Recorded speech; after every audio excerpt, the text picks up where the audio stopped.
Nous avons vu dans la chronique précédente, selon les études, qu'entre 10 et 50% des emplois dans les 20 ans qui viennent vont être supprimés, ce qui n'est pas très réjouissant.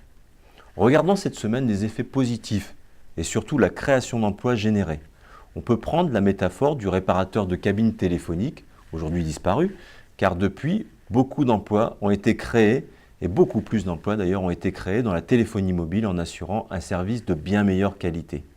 Certes, le travail robotisé est plus compétitif. L'automatisation améliore la productivité de l'employé sans pour autant le remplacer. Cette productivité accrue permet aux entreprises d'embaucher d'autres types de profils, de former les anciens et plus globalement d'augmenter les salaires car les salariés sont plus compétents.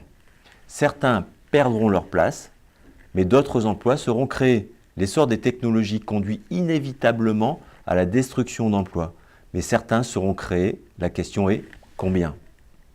Une étude de Future Jobs du World Economic Forum prévoit que 75 millions d'emplois seront détruits dans le monde d'ici 2025, mais qu'aussi 133 millions seront créés, soit un solde positif de 58 millions.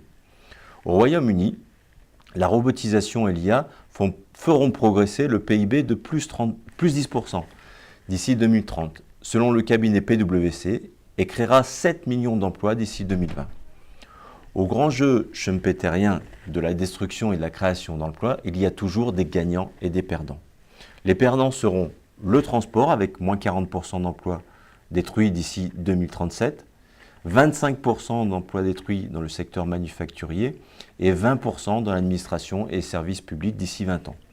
Les gagnants seront tous ceux qui vivront du travail dans les nouvelles technologies et les services scientifiques et techniques, plus 16%, et les autres gagnants seront dans le métier du service à la personne, de la santé, plus 22%, et de l'éducation, plus 6%.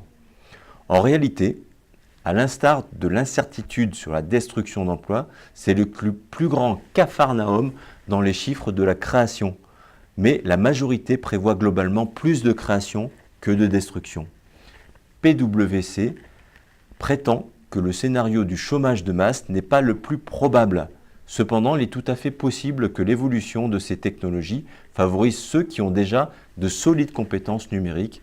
Les inégalités tendront à se creuser en revenus et en richesse. Jusqu'à présent, toutes les révolutions industrielles se sont traduites par des évolutions du niveau de vie des peuples et par une évolution positive du bien-être global. Mais pourquoi la révolution 4.0 serait différente des autres révolutions? Toutes ces révolutions ont apporté plus de confort, plus de bien-être et moins de pauvreté. Pour que nous puissions profiter au mieux de cette nouvelle révolution industrielle 4.0, il faudrait 105 jours de formation par Français, selon le World Economic Forum, ce qui est plus que n'importe où dans le monde. Il faut rattraper notre retard. Il est clair que dorénavant, nous aurons de nombreuses carrières.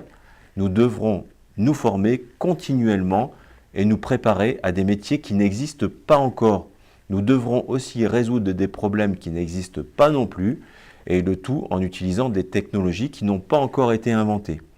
La robotisation ne signifie pas la fin du travail, la société où tous nous serons rentiers, ce n'est pas vraiment pour demain. Je vous invite à lire la totalité de ma chronique avec les informations supplémentaires en cliquant sur le lien ci-dessus.